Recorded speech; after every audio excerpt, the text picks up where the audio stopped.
Well, hello, Ray. How's it going? How are you?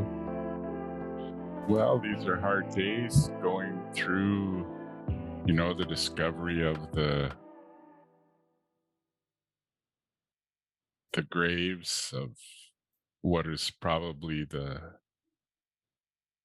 kids who passed away at the Kamloops residential school. So I feel Yeah. kind of like, I think a friend of mine put it best. It feels like it feels like you lost a relative, and Mm, that's kind of how I feel. I mean, other mm, than that, it's British Columbia. I'm on the traditional ancestral unceded territory of the Musqueam people in my office at UBC campus, and it's a nice day here. mm.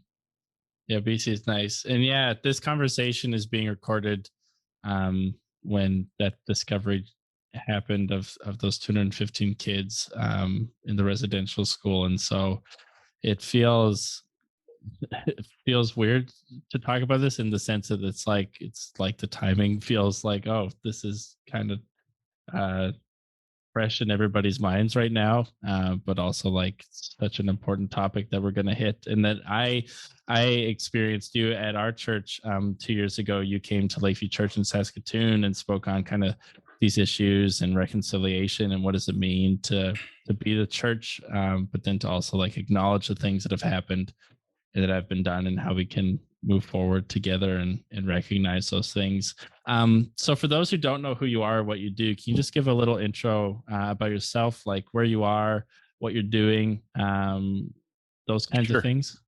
I am my job title is I'm the director of the Indigenous Studies program at the Vancouver School of Theology. And we, our program, we train Indigenous leaders for the Indigenous church. Hmm. And we, yeah, so I work here. I'm married to Elaine. We've been married for 42 years almost, and I have 4 adult children who are Hmm. spread different places. I have two of my adult children live in Grand Prairie, Alberta. Hmm. I have a son who lives in Montreal, and I also have a daughter who lives about 5 kilometers away from me and is a school teacher. So Hmm. I get to No. see my grandkids every once in a while. I'm There you also I have treaty status. I'm Cree from Swan River Band in northern Alberta is where go. my Hmm. mom was born. So It's cool. so that's me. And we've got a few people asking me to say things and do things in light of what happened. And Hmm. I do some speaking around because I think that part of the part of what's necessary for reconciliation is for people to gain a little better understanding of the reasons why you do certain things. So that's kind of what I do and why I'm here on your Hmm. podcast. Yeah. And I'm so thankful to have you here because when you came and spoke at our church, I found your voice really helpful in helping me personally better understand reconciliation, but then also better understanding your culture and also like how all these things kind of intertwine and really just helping sort through all those kind of weird hesitancies or like, well, what do we do about this? How does this work? That a lot of white Western Christians have about the indigenous people and Jesus. And so I know because our church, when we went through that, it was so funny where it's like, we know we're going to get, it's so weird. Um, how it happens. It feels like it shouldn't. Like I would like to say we moved on, but some of us still clearly haven't. Where we as a church, when we started talking about reconciliation and those types of things, we got some angry emails. And so I know that even for this interview, I'll probably have people who are upset being like, what are you guys doing? What are you talking about? This is an old thing. You need to move on or whatever. And I find that a lot of white Western evangelical Christians feel this way, especially in Canada, and get really like nervous when we start to talk about these things and talk about our Indigenous brothers and sisters and what it means to have reconciliation. And so I want to ask you, like, why do you think that is? Why do you think there still seems like there's so much hesitancy or people get a little bit nervous or anxious when we begin to start to talk about these things, especially in church? It feels like people just start to get on the edge of the seat and feel a little uncomfortable and don't know how they feel about talking about these things. Hmm. Well, I think well, there's a few things going on. Like over the years, I remember different people speaking. Cheryl Bear is a friend of mine, and she used to do some teaching on Mm, myths that people have believed about Indigenous people, which contribute to some people's misunderstanding about Indigenous things. Like there's the myth that Indigenous people receive all kinds of money just because they're Indigenous, which yeah. just isn't true. If you check out what the reality, Yeah. like I remember being in Calgary, I was teaching at a seminary there, and people used to claim that Indigenous people received all kinds of money for education, and that just wasn't true. The amount that Indigenous schools received was less than what Alberta, Mm, most Alberta schools received. And it was the yeah. same in most places because in Canada, although the Trudeau government has removed the cap, for years there was a cap put on how much money was given to Indigenous Mm, governments to head up their schools. mm, And there was also the myth of the Canadian peacekeeper, that Canadians were somehow more virtuous than, the Americans, and that yeah. they had, they were always this benevolent people who took care of Indigenous people and wouldn't do harm to them. That was Mm, one of the myths that existed. So then there's these myths, and when these things happen, you're challenging these myths. It's mm, like it's like the person who thinks they've always done everything right when you get older, and maybe someone maybe it's one of your kids tells you, things weren't always great. you mm, know when you tell people that, they get defensive. mm, And sometimes when you're challenging that a certain group of people have been privileged, then you challenge that. One of the ways that particularly men deal with it, I suppose maybe women do too, I don't know, but men get mad mm, and they start to get louder, and they yeah. think that if they get loud and angry, that, I don't know, that'll change the reality of what you're talking about. The other Yeah. thing that people sometimes do is they just walk away. They refuse to talk about it as a way, instead of just working through the details. I think Mm, they also are scared, and they don't understand that, because they're coming from their own self, and maybe if they were in this situation, their desire would be for revenge, but Indigenous people are calling for reconciliation. And I mm, think that you see a similar thing. I know where it is. It's in the story of Joseph and his brothers in mm, the Hebrew scriptures. They're scared yeah. that Joseph is going to kind of go after them because they have screwed up. Mm, And I think that sometimes people, because they're scared of the future, then they react in this way. They get angry, they walk away, they refuse to talk. So mm, they tell yeah. people, or they'll tell Indigenous people, don't feel like that. Just, you don't have to feel like that. Don't feel like that, Mm, which of course yeah. never works. Well, and that's even something I heard on the radio recently this week. And I'd be curious to hear your thoughts on this. And this is an off topic question, just off the cuff, but I heard someone on the radio obviously a white person, but I don't think when you heard the comment, you wouldn't be surprised. But their response to kind of these kinds of things in reconciliation was, yes, we need to acknowledge what's happened. We need to repent of it and deal with what happened.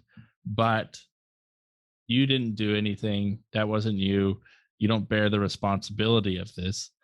And that's often a thing I hear among people when these issues come up. And that's one of the hesitancies. It's like, well, I personally haven't done these horrible things. I didn't start residential schools. I didn't come in here and take somebody's land. I'm not racist. I see people as equals. So this isn't about me. And I know that a lot of people get defensive and feel this way. And I was just wondering, like, for someone who's listening to this and feeling this, being like, I don't know if this conversation has anything to do with me. Like I'm not that kind of person. I didn't do these things, so I feel like I can acknowledge it, but I don't bear the responsibility or weight of this. What would you say to someone who's feeling that, who's listening to this? I'm sure glad Jesus didn't say that. Oh, there you go. Right? Well, that's kind of long time ago. A common comment when I first got into this was like, oh, like, but I don't know how many years ago, but you talk about racism, and Mm, immediately the churches didn't want to talk about that. I don't want to talk yeah, about it. Or they would say, oh, that's a really big, complicated issue. And yeah, I remember saying, of course, maybe this is too simple, but I'm a simple guy. I said, well, I said, sin is a pretty big, complicated issue, and we sort of talk about that every week and offer people a solution to this thing. And I don't know why you wouldn't want to talk about it. I just don't get it. uh, So that's kind of what I say. I say, look, and so along those lines, I think someone from Lakeview reached out to me, and I think Dietrich Bonhoeffer said this it was either in Letters and Papers from Prison or in the book Life Together. But he said to the effect, look, when you no longer need to worry about proving your own innocence, mm, then you're free to take responsibility for the things that have happened in society and sort of work towards repairing those things. Now, I've mm, added and clarified a few things in that, but in that whole thing about the idea is that we take responsibility, even if it wasn't your denomination, take responsibility mm, and work towards healing that. Like, it's like every man should take responsibility for the crappy deal that women get dealt in our society. Even though, don't get me wrong, Canada's done lots to try to, there's lots of good things to resolve, though. They've done lots of good things to try to shift that whole thing. But I mean, anybody who's honest, any man who's honest, can look around. If you look, you can see how you get treated better in certain situations, and you have an advantage in certain situations purely by being a man. And there's no other reason why you get treated better than that. mm, And that's kind of what people need to begin to see and understand, that Indigenous people were looked down upon, which is kind of the worst thing about racism, is you look down on another group of people as being less than you are, less mm, than you are, less deserving. But society in general does that too, even to people who are in poverty. People tend to blame them. It's their fault. mm, It's their mhm. fault. People did that with Black Lives Matter. Yeah, There was certain voices were saying, well, that's those people's fault that they get in trouble with the law. You can't And I'm going, no, it's not. It's not like that. It's not. Mm, So, but that's a hard one because when people are pushed against and they start to feel shame, and it's legitimate shame, you will either embrace that and then listen and feel and try to develop with the person who's talking to you, try to develop or engage in a plan to heal those damage, or you'll try to push that away and mm, you'll try to shut the other person up.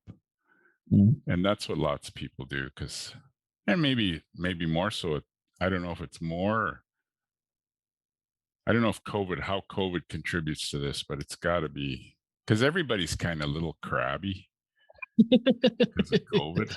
I know I Yeah, am. So yeah, it's been hard. yeah.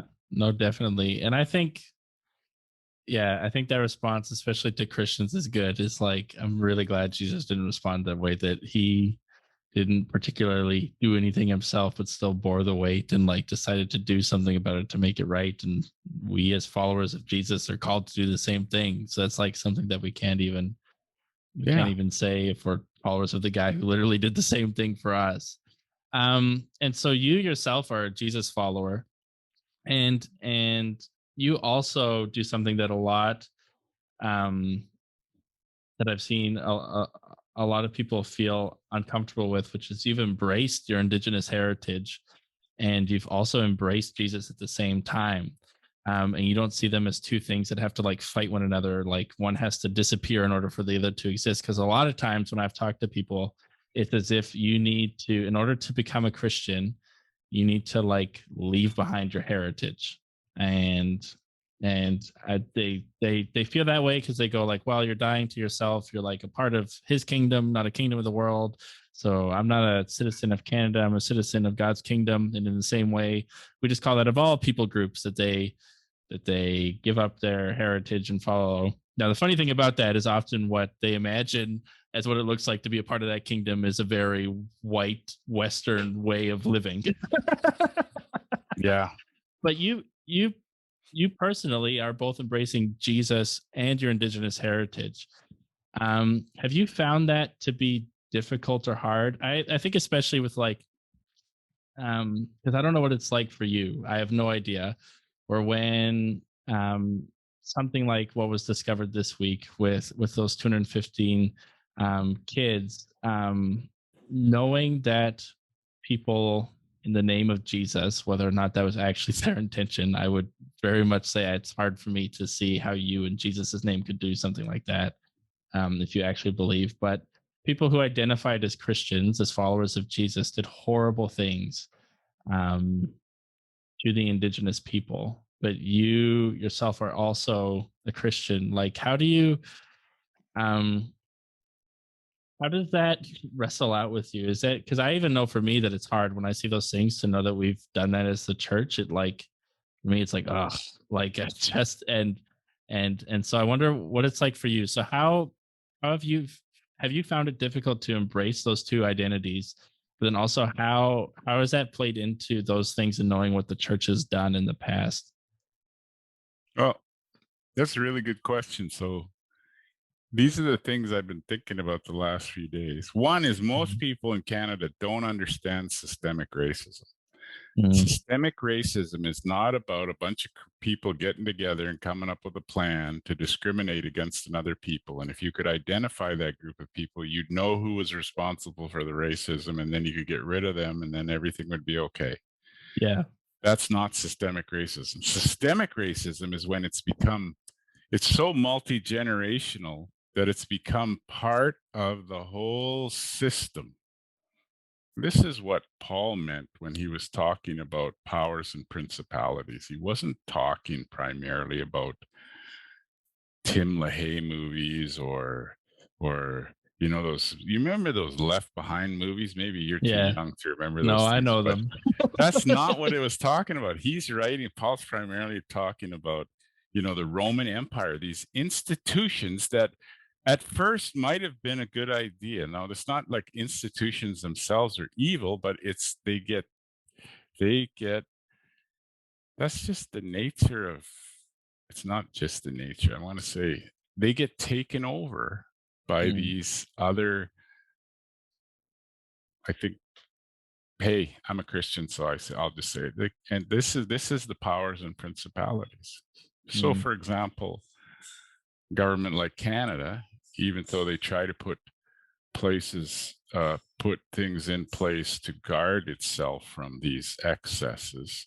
A government really only has the power of coercion. They don't have no other power. That's the only mm, power they have. So, on one level, a limited use of violence is the only thing that mm, a country has on one level, unless you can develop a public consensus towards which everyone can sort of buy into. And there's lots of political people who talk about that. Systemic violence towards Indigenous people, all you can see is how it shows up in different things. You just make mm, decisions and you think that your motives are pure, but you're actually being directed by this institutional racism.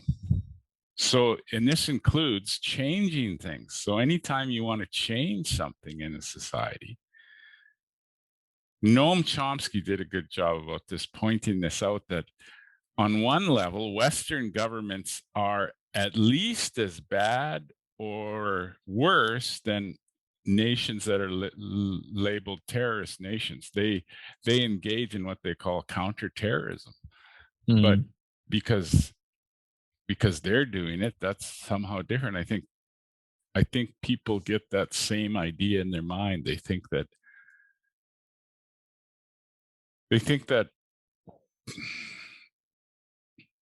blaming the victim, that they had it coming, that somehow that's okay. And Mm, that's systemic racism, or thinking that you couldn't be Native and Christian, that somehow you're just doing good Christian stuff, and you find out no, it's not. It's not. It's just, that's like you said, it's just Western society. So that's one of the problems with it. mm, I think, uh, yeah. So a better understanding of systemic racism would help. It would also help if people understood the real story behind what happened in Canada, like why it is. Particularly, you're in Saskatchewan, so mm, lots of people don't know that. Like Forget, there's a street in Regina, Saskatchewan, Forget, or Forget, or Forget, and then Dudney Street. These guys, they made it their goal to drive the Plains Cree into submission by impoverishing them. They mm, put deliberate they rationed food so that they would be hungry, so that they would be easier to control. Like, so they name a street after them. And people just don't realize this, yeah. or they think they're justified in uh, killing people for the sake of property. That, they think somehow that's okay if you do that because you're just defending your property. Like, when did property become more important than people? Mm, And also that the residential schools, I think people knew that taking kids away from their families was wrong, but there was mitigating factors. One, in Europe, everybody sent their kids away to school, so that sort of plays into your mind. And they also thought that somehow they needed to re-socialize these children, so they were doing them a favor by taking them yeah. away from their family. And what happened is they probably, I don't know, you probably never know, but probably some flu epidemic, or something else ripped through the school, and then a lot of kids got sick and they died, and then probably the people just buried them outside, and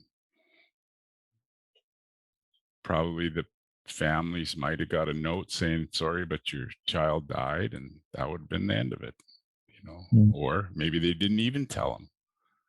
So that's kind of the way it did. And why they would do that, I can't say, except that anything that I would say would just be construed as somehow justified. I'm not trying to justify it. People,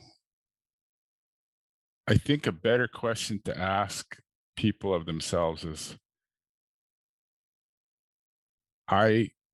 given the right circumstances, would I become like that? Mm. Like, so then Paul Ricoeur, in an essay on evil, part of the thing when you go through evil is you ask, why does evil exist, or where does it come from? Why does evil exist? And then the next question is, why is this evil happening to me? But hopefully you get to the place where you realize, why is this evil in me? Like, why Mm. am I like that? And a failure to see how we could be like that too. Mm. That's one of the things that I'm sad about, that many churches don't realize that they don't realize that they could make those same decisions. Given the same circumstances, it's likely they would make the same decisions. They would Mm. make the same decisions. Mm. Because we're flawed human beings. And so that's why when this happened, Indigenous people continued, we reflect and it triggers us and we remember all the kind of crappy things that happened. But we also begin to think about, we also remember the calls to action in the Truth and Reconciliation Commission, that we're continuing to push towards reconciliation. We want Mm. reconciliation. This doesn't make the call for reconciliation less. This makes it louder. And in case you forgot, the memory of these kids ought to move you Mhm. to action. You should embrace these feelings and let them give you the energy to change, to make changes, and about healing things. And that's kind of what I hope happens. That's what I hear Indigenous people say. So let's continue the journey. Let's heal society. Let's put things in place so we don't do these kinds of things again. Let's change the way we've been doing things when it hasn't been working, and try to shift things around. Mm. Anyways, I Yeah. kind of got going. Sorry, I probably messed up your original question, but those are the No, things I've been thinking about. no, it's totally good. And so with all of that and all the things you named, because you named a lot of heavy things that a lot of people, and I've even heard people say at the church that I'm at, I've heard some people say that when I look at all the things the church has done that hasn't been good, whether it be residential schools, those things, or even things like the Crusades, or all kinds of different things that people have done in the church that have been wrong. They say I have a hard time like aligning myself with something that people have used for evil. And so I wonder for you, as someone who is Indigenous, how have you been able to reconcile that of like being someone who is a part of a people who an institution that you're aligning with, or the Jesus that you follow, many people have used him to attack your people and do horrible things. How do you reconcile that of being a Jesus follower um, while also being Indigenous at the same time of being a part of the church, but then also being a part of a people group who the church has really hurt and done horrible things to in the past? Okay, let me think it three ways. Let's do 3 ways. Number one, I listened to the elders, and that's how they modeled. They're the ones who made treaties. So the original treaties, you're in Saskatoon. So what's that? Treaty 6? Mm-hmm. Yep. So then they made treaty because things weren't going good. They thought coming together with newcomers, coming together, make treaty, becoming like relatives would heal things. Mm. Indigenous people always believe the way to make things better is to come together and heal relationships. That's the best way to make things better, is to heal. So then we need to talk about those things to help heal, come together. What else could we talk about? So then uh, uh, the second way is, well, I don't know if I can remember the second way. The third way is about love. No one can control. Like, my job as a follower of Christ is to receive the love of Christ.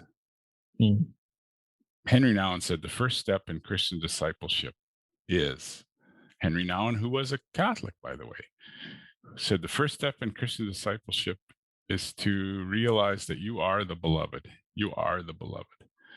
That's the first step in Christian discipleship. My job is to receive the love of Christ and then to love others. That's it. No one can control, no one can stop me from doing it. That's the thing that's ultimately always in my control. I can choose to love. I can choose to love.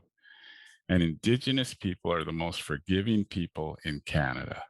They continue to choose to love and forgive and call for reconciliation. They continue to do that. The call for reconciliation never came primarily from the government of Canada. It did not come from the churches. It came from Indigenous people who, the elders, the problem they had with the residential schools is that the church, the problem that the church has over the Indigenous church has with the residential schools is that the church did not take care of the children. They said they were going to take care of the children, and they did not take care of the children. But there are people who just want to walk away from the church. But I hang around with lots of Indigenous people who don't want to walk away from the church. They don't want to deconstruct everything. So, hey, that's my second point. So you can deconstruct hope statements. So you make these hope statements in the church. And things happen like this, and then people come along, and rightfully so, they deconstruct them and they point out how self-serving it is. And that's what's happening right now. Like, everybody realizes how self-serving the residential schools were, and how it was actually more committed to forward-being assimilation and Western ideals than it was about the love of God. When someone does that, and rightfully so, deconstructs it and say, look, this is just all bullshit. We can propose new hope statements that take those things into account. We can embrace our shortcomings. And we can move forward. Now, sometimes people just say, well, I'm sorry, I just can't do it. I think that's legitimate. I've known people in my life who just couldn't set foot in a church because of the abuse they'd experienced in churches, and every time they went in, they were just triggered, and that's all they could remember was those feelings, and they were just numb, and it just was awful every time they did it. Well, you would be foolish to tell someone like that they had to go to church or make them feel guilty for not going. So you'd construct some other way. So for me, in some situations, you do a small Bible study somewhere, and that becomes church for people. Or you embrace Indigenous ceremony, and they talk about Christ there. I think you need to be okay with that. And then listen to the elders who've always said we should pursue relationship with the treaties, Indigenous treaties point to that. Number two, you got to reconstruct some hope statements and stop trying to reconstruct these old things. They've fallen apart. Just let them go. Let them go. It didn't work. Let them go. reconstruct, come up with. So in Canada right now, we're trying to come up with a new national story that embraces our failures. So Mm. instead of trying to hide these things, we should go all in. I think Justice Sinclair today called for an independent commission to search these things out. We should go all in. We should say, absolutely, let's find them all, and let's try to unite the memories of these kids and their identities with their parents. Let's try to let's go all in. Let's not take our foot off the gas and sort of say, "Whoa, no, we can't do this. This is getting too bad. Let's go all in. Mm. Let's make some hope statements. Let's recast the gospel in light of these things." It's not like Mm. something better is out there. Like, that's what I always think. I said, well, what else are you going to do? It's not like there's something better. What are you going to embrace secularism? It's not like secular society is better. It's not more loving. It's not more, I just always think it's not like it was only the church that was doing it. Like, Mm. this was all of society. Like, sometimes, like in Saskatchewan, people used to, I remember talking to a friend of mine. He said everybody in Saskatchewan beat Native kids for speaking their language. It wasn't like it just happened in Indigenous in residential schools. Like, Mm. sometimes people think it was just in residential schools. It happened in day schools. It happened in residential schools. It happened in. It probably happened in churches. It probably happened. Indigenous people experience that from all kinds of people, because Mm. that's our inclination. When we see something that's different than us, it makes us uncomfortable, so we try to make it like us. Mm. Mm. So No, that. that's what we should be doing. Mm. No, that's super helpful. Yeah, and I think for me too, when I think about those things and throughout all of history, what people have done who call themselves Christians, the horrible things that have happened, I do agree with you and be like, well, there's not like other people who weren't Christian haven't done similar things. And also, just because people have done horrible things in the name of Jesus or say that they're doing it in the name of Jesus, that doesn't actually mean that that's who Jesus was. Because I know Jesus, and he is, like you said, he's loving, like he's caring. He is the person who wants to come in and reconcile and love and care and provide for people. And so for me, it's like I don't see these two things as colliding or at odds. I actually see that Jesus actually wants to come alongside this and actually um, like grow and reconcile and do those things. And that's who Jesus really is. He's not someone who's opposed to this, and he's not the person behind the horrible things that have happened. But he's willing to come alongside and love and still sacrifice and die for. And so I don't personally, for me, when I look at all the different things in history, not just this, but all the different things that have happened, I don't blame Jesus for that. I say, yeah, people suck. And Jesus is actually pretty good. And I don't see him as at odds with these things, but actually someone who wants to come alongside, embrace and reconcile and provide healing. And so I know that for some people, especially in the Canadian church, some of us actually are genuinely like, we want to reconcile, we want there to be reconciliation, and we want there to be reconciliation with the church, but I just don't know how to do it. What advice would you give to the Canadian church or to the Western church or to anyone who's feeling like, I want to help have reconciliation? I just don't know how to do it. It feels like such a big thing. It feels like so many things have happened. I don't know what I can actually practically do to help there be reconciliation and also to help in the church there be reconciliation. What would you say to someone who's feeling that? I would say, number one, you got to listen. So Mm. then I'm getting all these from restorative justice. So then, number one, you got to listen. Well, you also got to tell the truth. So in your church and in your life, learn to speak from the heart and tell the Mm. truth. Don't lie to people. Now everybody goes, oh, well, I never lie. I mean, learn to share what's really going on in your life with someone. Now, make sure that it's in a safe place to do that. Mm. But you gotta you gotta tell the truth.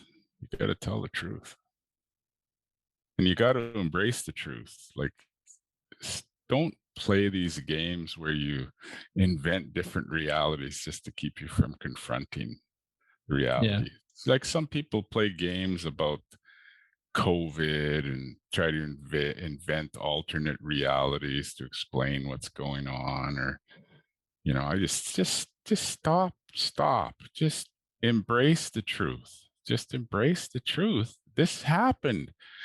We're if you and in case you thought it didn't happen, here's a slap of reality in the face. This really Mm. happened. Kids were taken by force, by legal means. Wasn't always like RCMP came to the door and took them away. Sometimes that happened. The RCMP were with social services people, and other times they were in a form of kidnapping, or they were loaded up into planes, or parents were told they had to go, they had to send their kids, so they sent them. Mm. Just embrace that this happened. And then when those kids went to school, some of them got sick and they perished because they didn't have enough food. They didn't have proper health care because the government was severely underfunding these things. And I think one of the reasons they wanted the church involved is they were trying to offload, just like today, governments want to offload a lot of the social services to churches because they know churches care. Mm. So they did this. And sometimes you had maniacal people at residential schools too. Most of them were paternalistic. They just thought they had something to offer Indigenous people, but didn't think that Indigenous people had anything to offer them unless they changed and became just like little Euro Canadians. But there were probably people who worked at residential schools who tried hard to do the right thing. Mm. And in the face of that, in a tragedy like this, there's like no winners. There's no innocent people except the family and the children. Mm. Like, there is no innocent Canadians. Sorry, there is none. People used to send me those emails and said, I used to get emails and say, what's all this talk about the residential schools? My denomination wasn't involved. I wasn't involved. I said, after 2008, when the Canadian government, all the parties stood and apologized and admitted that they were guilty, I I remember I just say, well, I said, your prime minister already said you're guilty, so unless you're gonna renounce your Canadian citizenship, then you're guilty. So embrace that and move to heal. Just Mm. stop trying to prove your innocence. So going back, stop trying to prove your innocence. Mm.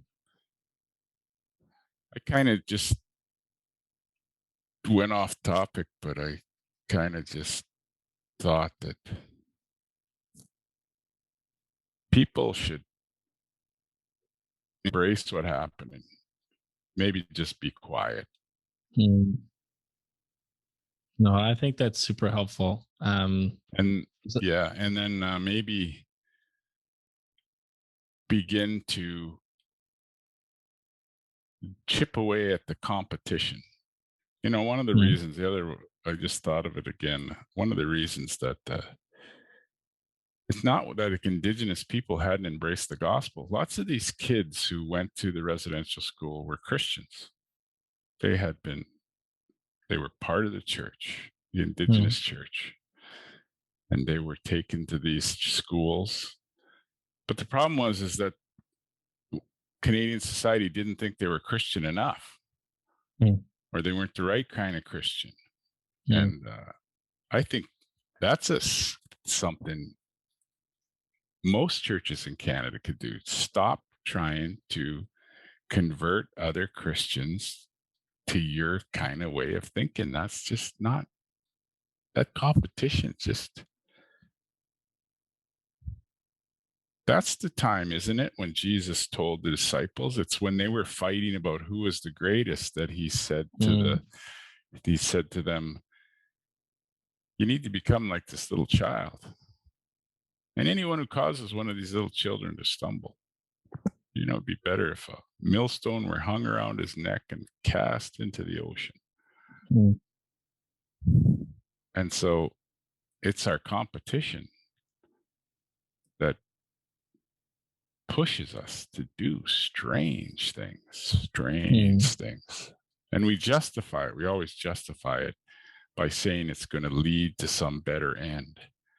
If you have to justify something, then you probably shouldn't be doing it. Mm-hmm. If it doesn't fit within the kingdom of God, then why are you doing it? Like, why would you take children away from their parents?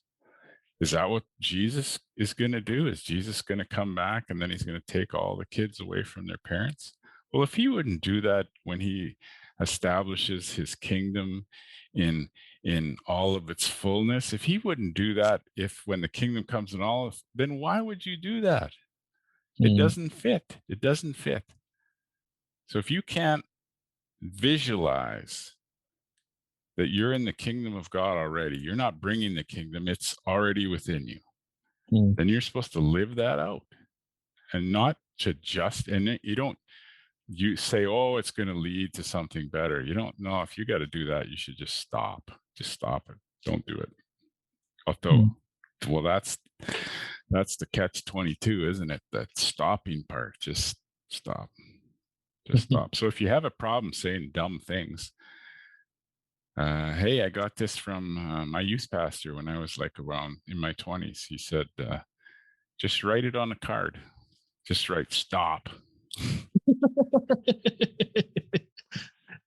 Put the appropriate Bible verse on the back. Turn it over, look at it. Maybe it'll keep you from saying stupid things. Carry it around in your pocket. Stop. I used to carry one of those because I was inclined to say dumb things to someone that I was sharing a household with. Just stop. Just stop. I mean, maybe it's been a hard few days. Yeah. No, I can't imagine. Yeah, it hasn't been easy, but I think that's super helpful just to acknowledge it. Just stop and listen. Just stop speaking for a bit and hear the stories and hear what people are saying, and then to go, okay, how do I actually live out this kingdom here and now? Like, what is Jesus calling me to? And then just stop. Just stop. Stop saying dumb things. Get your card out. Whatever you got to do. Just like stop and try and join in what God's doing. Ray, you've been super generous with your time. I just have one last question for you before we go and wrap things up. And it's just this. It's if there's anything that you wanted to say to the Western Church, specifically the White Evangelical Church of Canada, or even for American listeners, the White Evangelical Church of America, what would that be? What would be the one thing that if you could just say anything to them, what would that be? I think that we're on a quest. We should be on I think we're on a quest. We all want a just society. We all want a society for our children that is more loving, has greater freedom, has a greater sense of equality. We all want that. I don't know of anybody who doesn't want that. And I think we do that by healing relationships, by taking responsibility of the sins of the past and begin to heal relationships. And I think that start somewhere, like just start somewhere and begin to heal. And I also think that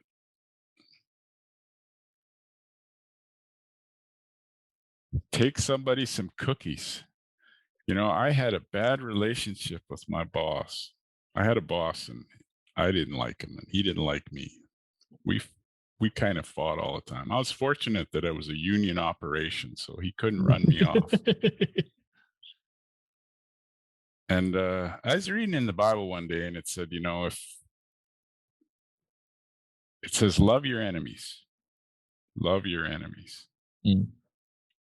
And I was thinking about that. So I made him some cookies. So the next day we got into it and I said, hey, I made you some cookies. No, I didn't say that. I said, my wife made you some cookies. And because I think she did, pardon me. And although I like to make cookies. So she made these. So I gave him these cookies. It changed everything. It changed everything. I also made it my goal. I made it my task to make him look good. Mm. And I could do it because I have I'm good at different things. So I made it my goal to make him look good. And I made his goals my goals. Mm. Things changed. Within a few months, he actually came up to me and says, why don't I cover with you? And you could run over to A&W and have a root beer, because where I was working was right next to A&W. So yeah. And everybody said, what happened? You guys used to fight all the time. I made him some cookies. You gotta love people. You gotta love people. So then if non-Indigenous people who've come here from other places and they've lived here for a long time now, you should make Indigenous people goals and vision your goals and vision.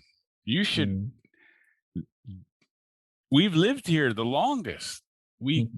Everybody gets to where they're going by doing something right, and do more of the good things. So make the goals of Indigenous people your goals. If Canada does that, if churches do that, I think there'll be better days ahead.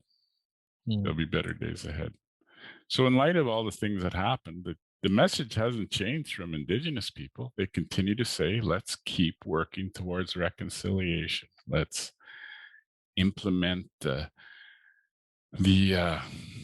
calls to action, Truth and Reconciliation Commission. Let's, as the treaty says, so then the treaty, when they made Treaty 6, the church officials, the treaty officials who were representing Canada and the Crown, the Indigenous people, they took part in ceremonies, Indigenous ceremonies, and they took part in Christian ceremonies. They did both. It's recorded. And they promised that we would live like relatives. We would live like relatives. And the Creator would hold us to it. So then, as we continue to try to move together, live like relatives, the Creator will give us the strength and the courage to do that. And I think the memory of these children gives us strength to do that. And I think if they could tell us, they would say that was a good thing. So that's what I think. Thanks for having me on your show. Yeah, thank you for being here. It's been a ton of fun. I've absolutely loved it. I'm gonna write that down somewhere. Make someone some cookies. That's a very good line. Seriously, Ray, thank you. This has been great. It's been an honor. Thank you so much for coming on. Hey, you're welcome. Take care. You too.